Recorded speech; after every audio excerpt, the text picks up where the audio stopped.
Selamat datang di Pojok Santai, channel khusus yang membahas komik dan novel dengan cara asyik. Wiro berhasil mempecundangi 3 prajurit yang bermaksud jahat kepadanya. Alhasil, Wiro pun menjadi buronan oknum-oknum prajurit itu. Bagaimana selanjutnya? Yuk langsung saja disimak video kali ini.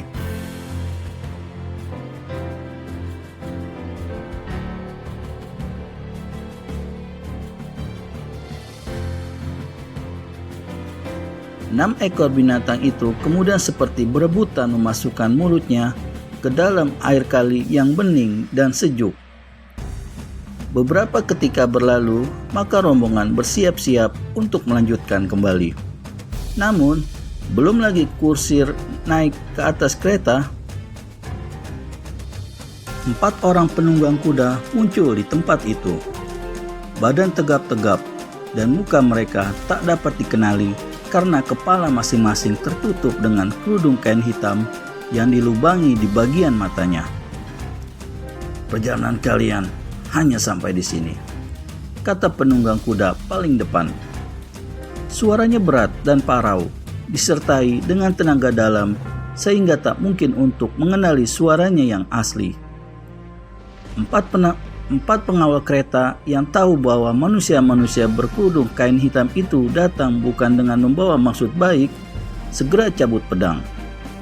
Melihat ini, orang yang tadi bicara tertawa mengekeh. "Kalian kunyuk-kunyuk Pajajaran, kalau masih ingin selamatkan batang leher, segeralah tinggalkan tempat ini." "Bangsat rendah, berani menghina prajurit kerajaan, terima pedangku!" bentak kepala pengawal.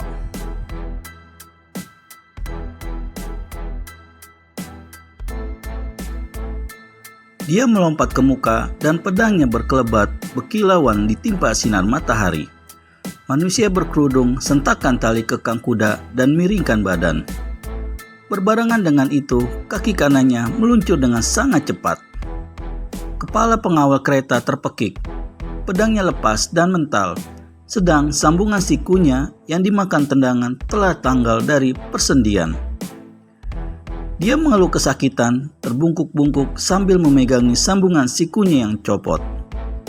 3 pengawal yang lain tanpa banyak bicara segera menyerbu dan disambuti oleh tiga laki-laki lainnya yang memakai kerudung hitam. Setelah terlibat dalam 2 jurus pertempuran, maka terdesaklah ketiga pengawal kereta. Sementara itu, di dalam kereta mendengar suara ribut-ribut dan disusul dengan suara beradunya senjata. Dengan hati cemas, Rara Murni singkapkan tirai jendela. Dia terkejut sekali melihat ada sesosok tubuh berkerudung melangkah mendekati kereta dan mengulurkan tangan untuk membuka pintu kereta. "Rara Murni, kau tak usah cemas. Apa yang terjadi di sini hanya pertunjukan biasa saja. Silakan turun." "Kalian siapa?" "Siapa kami itu tidak penting. Turunlah." "Rampok-rampok biadab. Kalau kalian tahu siapa aku, segeralah tinggalkan tempat ini sebelum pasukan kerajaan datang menumpas kalian." Laki-laki berkerudung tertawa bergelak. Dibukanya pintu kereta dan diulurkannya tangan kanan untuk menarik Rara Murni keluar dari kereta. Kusir kereta yang sejak tadi seperti terpukau melihat pertempuran yang berkecamuk di depan matanya. Ketika mengetahui bahwa Rara Murni hendak diperlakukan secara kasar, segera mengambil cambuk kereta dan menduru punggung laki-laki berkerudung. "Rampok laknat, berani mengganggu adik Prabu!" Dan cambuk itu mendera lagi beberapa kali. Laki-laki berkerudung memutar tubuh. Sekali dia gerakkan tangan, maka berhasillah dia merampas cambuk itu. Dan kini cambuk itu dipakainya untuk melecuti muka kusir kereta. Kusir ini menjerit-jerit, "Ah!" Kemudian dengan kalap mencabut golok pendeknya dan menyerang si muka berkerudung.